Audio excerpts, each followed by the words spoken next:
আমরা ঢাকা বিশ্ববিদ্যালয়ের জন্য আলাদা স্পেশাল বরাদ্দ দিব, যাতে আমরা গবেষণা ভিত্তিক একটি ঢাকা বিশ্ববিদ্যালয় প্রতিষ্ঠা করতে পারি।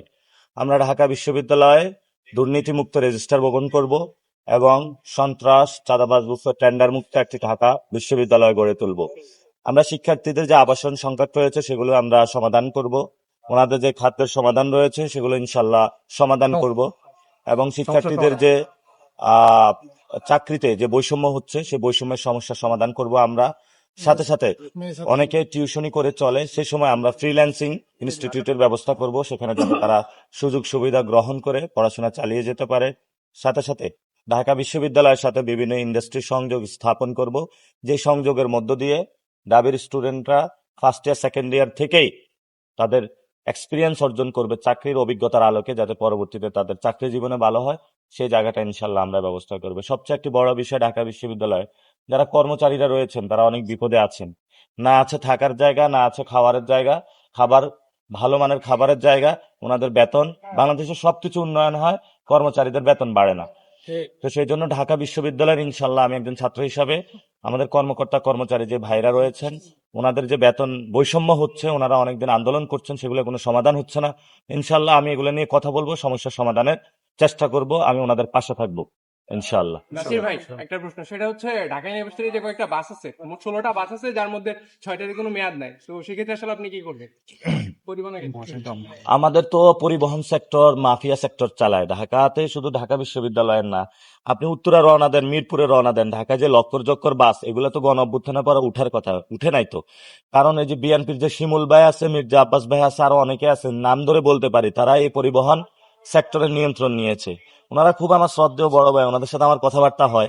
ভাই আপনারা রাগ করবেন না, কিন্তু মানুষের সমস্যার সমাধান থেকে আপনাদের একটা উত্তরণ খুঁজে বের করতে হবে। ইনশাল্লাহ আমরা আসলে ঢাকার লক্কর জক্কর বাসগুলা উঠায় আমরা ভালো বাস নামাবো, এবং যারা ওইখানে বাসগুলাতে হেল্পার আছে, ড্রাইভার আছে, আমরা তাদেরকে লাইসেন্স মুক্ত করব এবং সরকারি অধীনে নিয়ে এসে ঢাকা একটা সুন্দর ট্রাফিক ব্যবস্থার মধ্য দিয়ে পাবলিক সার্ভিস দিব, যেখানে হবে সবাই পাবলিক পরিবহনের মাধ্যমে চলাফেরা করতে পারবে ইনশাল্লাহ।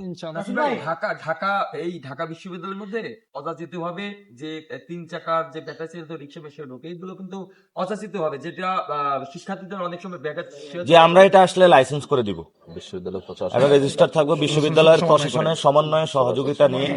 বিশ্ববিদ্যালয় কিন্তু স্বায়ত্তশাসিত প্রতিষ্ঠান, ফলত এখানে কি করবে এটা বিশ্ববিদ্যালয় নিয়ে থাকে।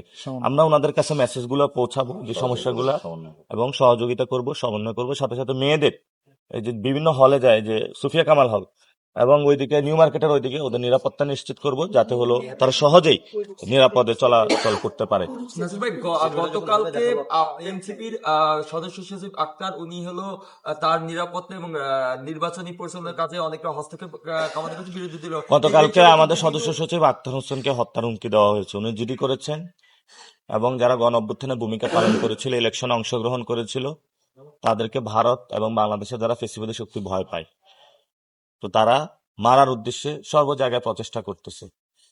তো আমরা এটা তীব্র নিন্দা জ্ঞাপন করছি এবং ধিক্কার জানাচ্ছি। আমরা প্রশাসনকে আহ্বান জানাবো, তারা এটা হত্যার হুমকি জানিয়েছে, তাদেরকে খুঁজে বের করার জন্য, এবং আমাদের সদস্য সচিব জনাব আক্তার হোসেনকে দ্রুত নিরাপত্তা এবং তার ফ্যামিলিকে নিরাপত্তা প্রদানের জন্য।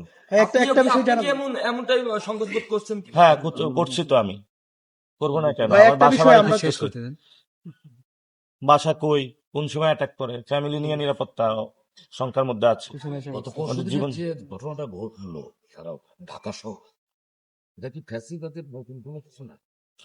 ইলেকশন বানচালের উদ্দেশ্য একটা, আমরা তো চেয়েছিলাম ওসমান হাদি হত্যাকাণ্ডের বিচার, এই হত্যাকাণ্ডের বিচার চেয়েছিলাম, কিন্তু সেখানে হলো ইলেকশন বানচাল করার উদ্দেশ্যে অনেকে ঢুকে পড়ে। তো আগে হলো সংস্কার, ইলেকশন হলে মুখোমুখি দাঁড় করানোর চেষ্টা করা হতো, এখন ওসমান হাদিবের বিচার আর ইলেকশনের মুখোমুখি অনেকে দাঁড় করাতে চায়, আমরা তাদেরকে সুযোগ দিব না। আর পুলিশ যে অ্যাটাক চালিয়েছিল, পুলিশের পোশাক পরিবর্তন হয়েছে, মনোজগৎ এখনো পরিবর্তন হয় নাই। ইনশাল্লাহ আমরা পুলিশ কাঠামোর মধ্য দিয়ে, একটি সংস্কারের পরিবর্তনের মধ্য দিয়ে পুরো বাংলাদেশে পুলিশ ব্যবস্থা সংস্কার করব। এটা কোনো পুলিশ স্টেট হবে না, এটা নাগরিক বান্ধব স্টেট হবে।